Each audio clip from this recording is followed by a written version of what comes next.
Bonjour tout le monde, vous allez bien j'espère. Merci d'avoir cliqué sur cette vidéo.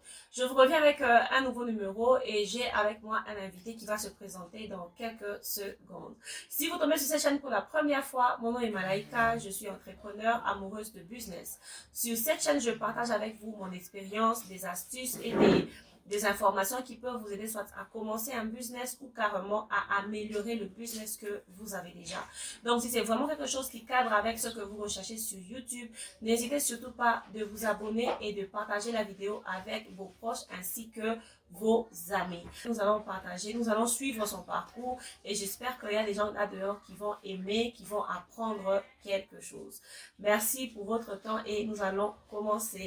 Bonjour monsieur. Bonjour, Vous allez bien? ça va très bien vous? Ça va bien, merci. Est-ce que vous pouvez vous présenter au fait auprès de nos téléspectateurs, s'il vous plaît?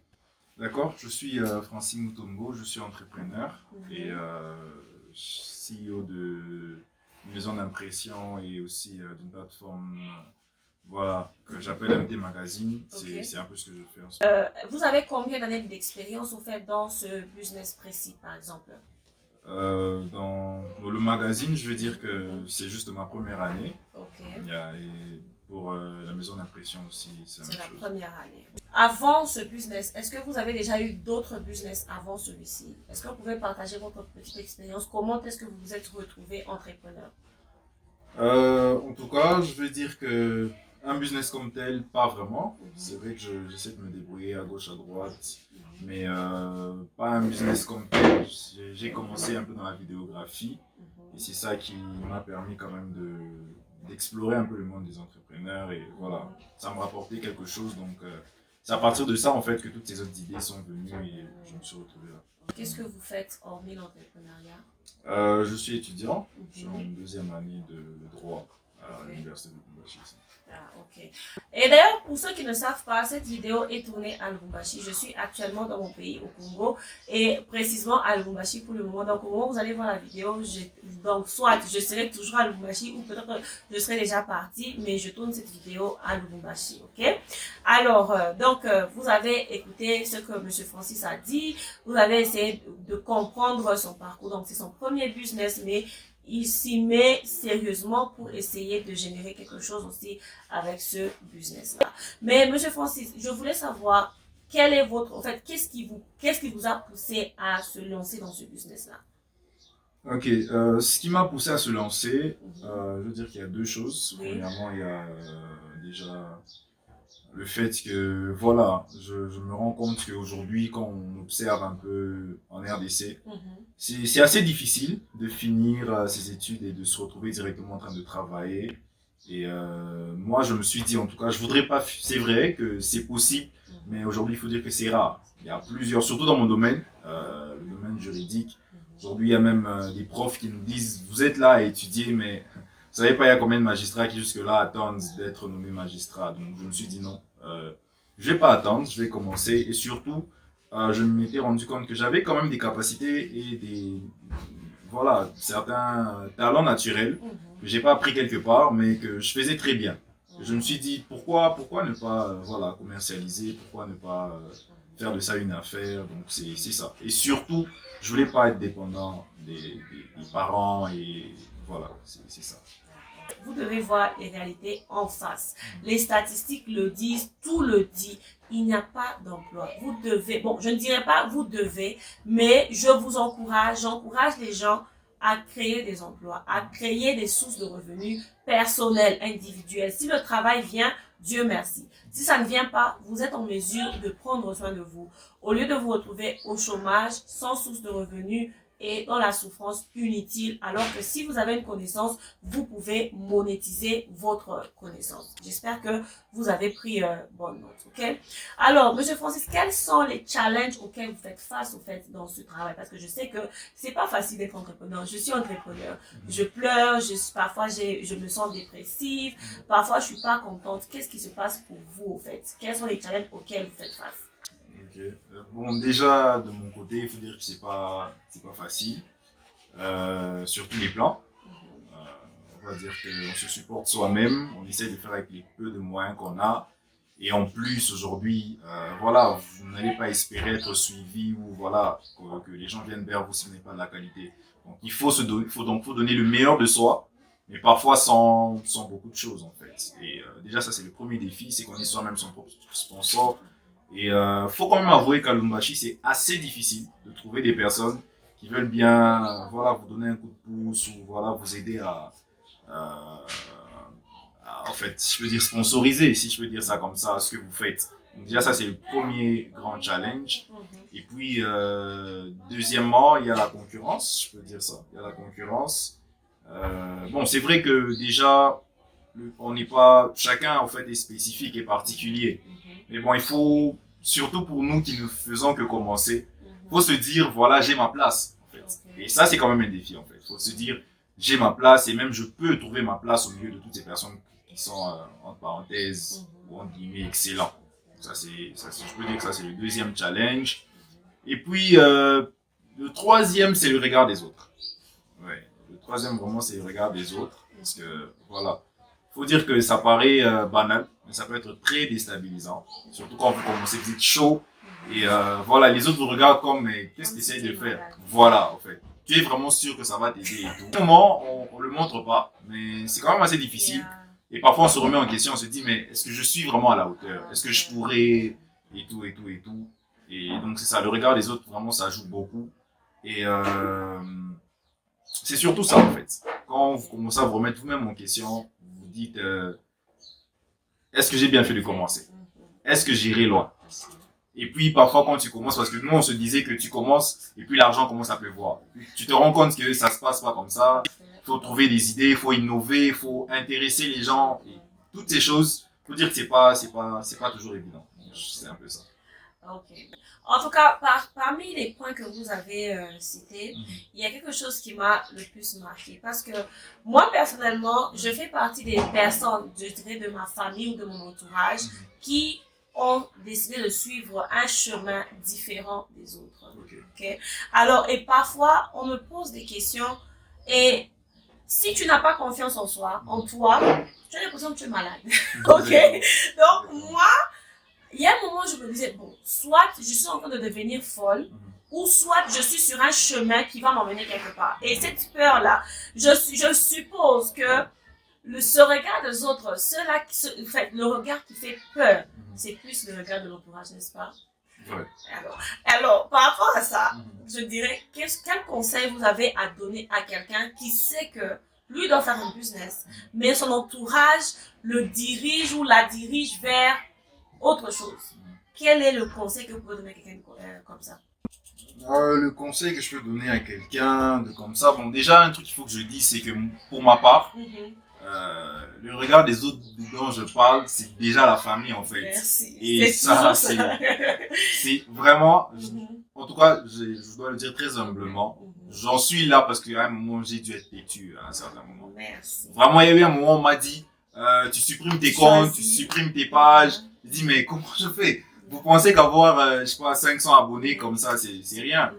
Et voilà, c'est plus le regard de la famille et tout. Et voilà. Mais si je peux, pour aider les autres, dire comment moi j'ai fait, par exemple. Déjà, j'ai pas abandonné. J'avais confiance en moi. Ça, c'est un truc qui est là. J'avais confiance en moi. Je me suis battu. À un moment, on m'a dit, non, tu arrêtes tout et tout. J'ai dit, non, mais laissez-moi au moins l'occasion de vous prouver que voilà, il y a quelque chose qui peut sortir de ça. Et voilà, petit à petit, ils se sont rendus compte que bon, j'avais un peu d'argent, j'ai pu me payer un trépied. Après, voilà, j'avais des clients. Ah, ton truc est quand même sérieux. Ouais, c'est sérieux en fait. Donc, faut pas abandonner. Il faut être très, très courageux. Très courageux. Surtout dans la société africaine, il est temps que les jeunes se lèvent pour eux. Like, you stand for yourself, comme on dit. Il y a une différence entre être têtu. Il y a une têtutesse qui paye et une têtutesse qui ne paye pas. Okay? Moi, je suis de la classe de ceux qui pensent et qui croient que quand nos parents, quand nos oncles, nos tantes nous disent, ah, ne fais pas ça, tu perds ton temps. Ils ne le font pas par mauvaise intention. Exactement. Ok. C'est cette peur-là parce que il y a un système qui a déjà été, comment je peux dire, dessiné du début jusqu'à la fin. C'était, tu vas à l'école, tu cherches un travail, tu travailles. Exactement. Ce qui fait que quand toi tu viens avec autre chose, ils ont, au fait, c'est la peur de l'échec. Parce que les jours ne reculent pas, les jours avancent. On grandit chaque jour et ils ne veulent pas que tu te retrouves dans un chemin où tu ne sauras pas t'en sortir. Et la deuxième chose que moi je dirais aux jeunes, par exemple, moi, ce qui a marché pour moi, c'était que au moment où je savais que moi je voulais absolument être entrepreneur, c'était de devenir la meilleure version de moi-même à la maison. Donc, je faisais un effort pour amener des bons résultats à la maison. J'étais sérieuse. Donc, tout ce qui était, bon, en tout cas, parmi les élèves qui dérangeaient à l'école, moi, j'étais parmi. Mais quand je me suis rendu compte que non, si je dois faire le business, il faut que je sois sérieuse. De sorte que, tu sais, quand tu fais une bêtise à la maison et que tu as des bons résultats à l'école, ça équilibre un peu les choses et Exactement. On te regarde d'une autre manière. Alors, moi, je savais que pour moi, c'était d'être bien à l'école, de faire des bons points à l'école, finir haut la main pour que qu'on me laisse un peu l'espace pour respirer. Donc, pour ceux-là qui sont dans ce dilemme, moi, je pourrais vous dire carrément, travaillez dur, soyez sérieux dans les choses que vos parents ou bien vos responsables soutiennent. Comme ça, ils n'ont pas beaucoup de remarques à vous donner et que vous pouvez maintenant choisir de faire ce que vous voulez de manière intelligente pour aussi ne pas frustrer les gens. Parce que le business ne réussit pas toujours à 100%. Moi, aujourd'hui, si on me donne un stylo et un papier, je peux dresser une liste de au moins 50 business que j'ai déjà fait depuis que je suis même mineure. Mais c'est maintenant que je peux voir le résultat, ok? Donc, ça veut dire que quand tu es têtu là, quand tu t'entêtes, ce n'est pas tout qui va réussir. J'apprends quelque chose, je fais quelque chose et un jour, ça va payer. Donc, c'est un peu ça. Si je peux ajouter quelque chose, c'est plus par rapport à ce que vous avez dit, en fait, c'est très important.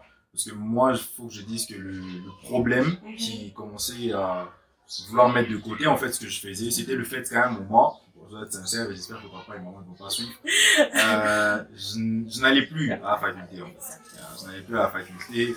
Et le jour où papa a pris ça, c'est là que c'était vraiment la goutte d'eau qui a fait déborder. Et elle a dit non, en tout cas là, tu arrêtes tout. Et le truc, c'est que j'aime tellement ce que je fais et j'étais tellement engagé que, excusez-moi, mais j'ai dit à papa, non, je peux pas. En tout cas, il m'a dit, tu choisis, j'ai dit, je choisis le business. Et là, vraiment, il était genre, comment tu peux dire un truc comme ça? Mais après, j'ai compris que, voilà, il a investi, en fait, de son argent pour que j'étudie. Et sûrement, ça va toujours payer, en fait. Ça va toujours payer. Et si je veux aussi vraiment mon business, c'est qu'il faut que je prouve que dans ce qu'il veut, je peux, voilà, réussir et tout ça. Et donc, quand j'ai recommencé, enfin, pas que j'ai recommencé, mais j'ai repris le chemin de la faculté et tout. C'était bon, la première année, j'ai même réussi en première session, il était très content. En tout cas, là, il me demandait plus rien. Avec maman, c'était encore meilleur parce que elle s'est rendue compte que voilà, je peux avoir 5 000 francs. Je peux avoir autant. Et là, elle se dit, ah, en tout cas, ton truc, ça apporte quelque chose. Donc, le truc, c'est que on vous dira toujours que vous êtes bon en arrière si vous n'étudiez pas et que vous voulez seulement ce que vous faites. Parce qu'il faut, c'est vrai que si quelqu'un est en train de me dire, je n'ai rien à prouver. Bon, peut-être. Non, les parents restent parents. Hein. Exactement. Mais quelque part, on a toujours, faut toujours qu'on arrive à prouver que voilà, je peux être, voilà, licencié, je peux finir mes études. Et voilà, et faire autre chose. Donc j'espère que vous avez pris bonne note. Hein. Ça, c'est l'expérience de quelqu'un d'autre qui peut toujours vous inspirer aussi à faire quelque chose de votre vie. Alors, maintenant, est-ce que vous pouvez me parler de votre entreprise? Si vous avez un bureau, vous avez une adresse, comment est-ce que les gens peuvent vous contacter?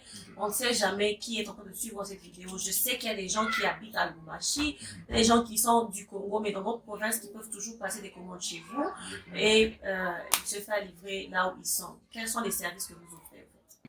Alors voilà, ici j'aimerais plus parler de MT Group, parce qu'il y a plusieurs petites filières à l'intérieur.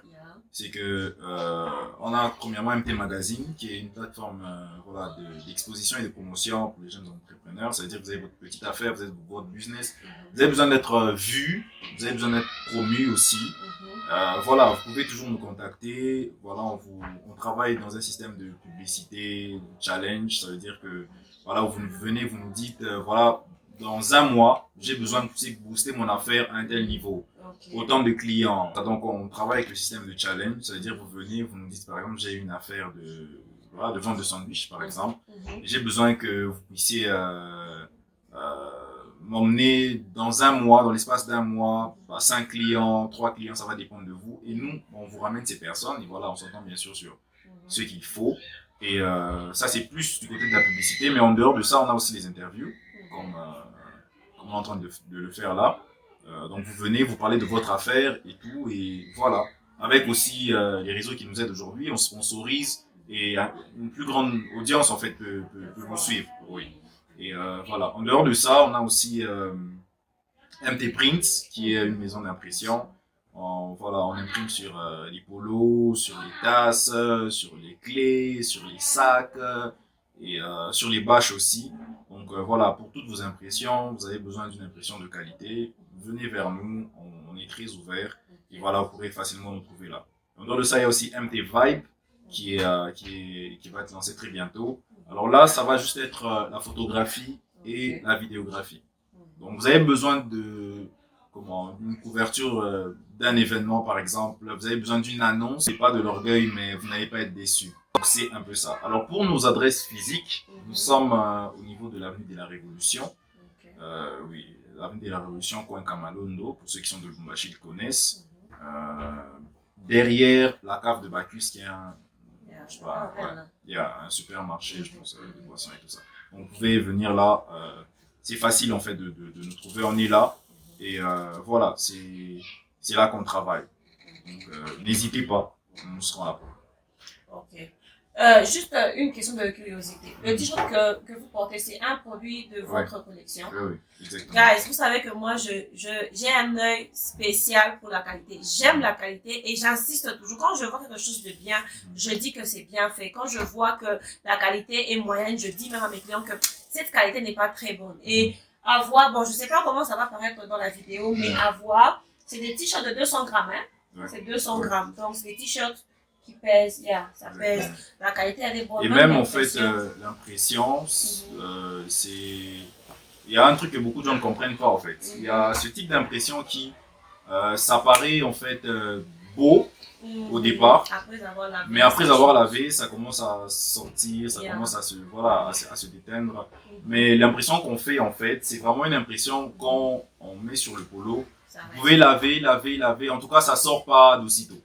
Donc ça, c'est les impressions. Donc si vous avez des campagnes à faire, dans votre église, dans votre école, dans votre entreprise, même des agendas aussi, vous travaillez sur ça. Oui. Donc si vous gagnez un marché, par exemple, pour fabriquer des porte-clés, pour fabriquer des t-shirts, pour fabriquer des agendas pour votre bureau, ça c'est un contact que vous pouvez avoir, vous pouvez contacter ces personnes. Même des tasses aussi pour votre bureau. Oui, c'est vrai.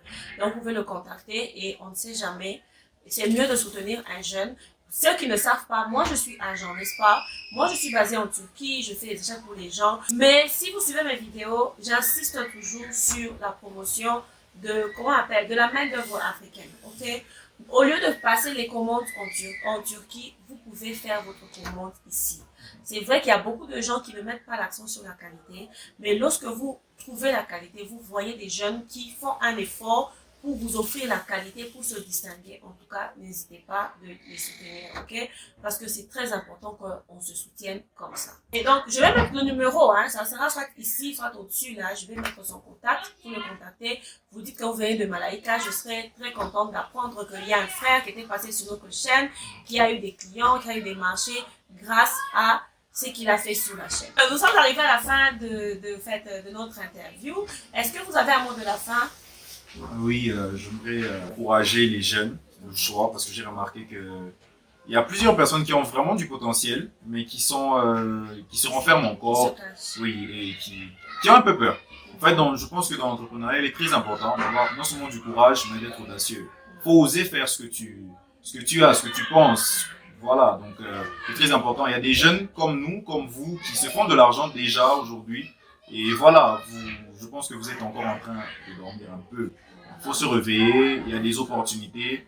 N'attendez pas demain, n'attendez pas de finir les études, vous pouvez commencer aujourd'hui. Et voilà, ça va sûrement donner quelque chose. Et moi, j'aimerais ajouter, n'attendez pas de finir vos études. Et c'est l'erreur que beaucoup de gens font. Vous savez, quelqu'un qui a appris à chercher l'argent avant de finir ses études a toujours de l'avantage sur quelqu'un qui attend de finir ses études et maintenant faire face à la réalité de la vie. Rester à la maison, genre tu vas seulement à l'école ou à l'université, tu reviens à la maison, ce n'est pas un avantage, c'est un très gros désavantage. Et la société africaine, je ne sais pas, nos parents, nos oncles, nos tuteurs doivent changer cette narrative-là. La raison pour laquelle beaucoup de gens à l'étranger, dans certains pays, ils sont indépendants parce qu'on leur a appris à se débrouiller très jeune. Il y a de ces enfants qui, pendant les vacances, ils ont 15 ans, ils ont 16 ans, pendant les vacances, ils font la vaisselle dans les restaurants. L'objectif, en fait, ce n'est pas qu'ils ont besoin de cet argent-là. C'est juste les responsabiliser très tôt. Donc, n'attendez pas de finir vos études. Lancez-vous maintenant. Ayez quelque chose que vous faites. De sorte que si, à la fin des études, il n'y a pas de travail, vous savez sur quoi sauter. Vous savez quoi rentabiliser. OK? Donc, c'est ça. J'espère que vous avez vraiment pris bonne note et que vous avez aimé cette vidéo. D'ailleurs, si vous êtes au Congo, si vous êtes un jeune Congolais, pour le moment je suis au Congo, si vous êtes un jeune Congolais, surtout à Lubumbashi et à Kinshasa, contactez-moi. Je serai très ravie de tourner des vidéos avec vous parce que il faut qu'on puisse changer les narratives en fait. Nous savons tous que la réputation des Congolais sur la scène internationale, c'est le pays des sapeurs. Le pays des danseurs. Alors qu'il y a plus que des danseurs, il y a plus que des sapeurs. Okay? Donc, on peut changer ces narratives-là, inspirer les autres aussi à faire mieux avec leur vie. Donc, c'est ce qu'on allait vous présenter. Je vous dis un très, très grand merci pour votre temps. S'il vous plaît, abonnez-vous à la chaîne. Partagez cette vidéo avec vos amis, avec vos proches. Ça ne vous coûte rien de partager l'expérience de quelqu'un pour que ça puisse inspirer quelqu'un d'autre. Il y a beaucoup de gens qui ont commencé un business parce qu'ils ont écouté, ils ont suivi l'histoire de quelqu'un et ils se sont inspirés de ça pour commencer leur propre business, leur propre entreprise et aujourd'hui, ils se retrouvent, ok? Donc, le fait que vous puissiez partager, ça peut bénir quelqu'un. Donc, c'est ce que j'allais vous dire. Je vous dis un très grand merci et je vous verrai dans ma prochaine vidéo. Bye bye!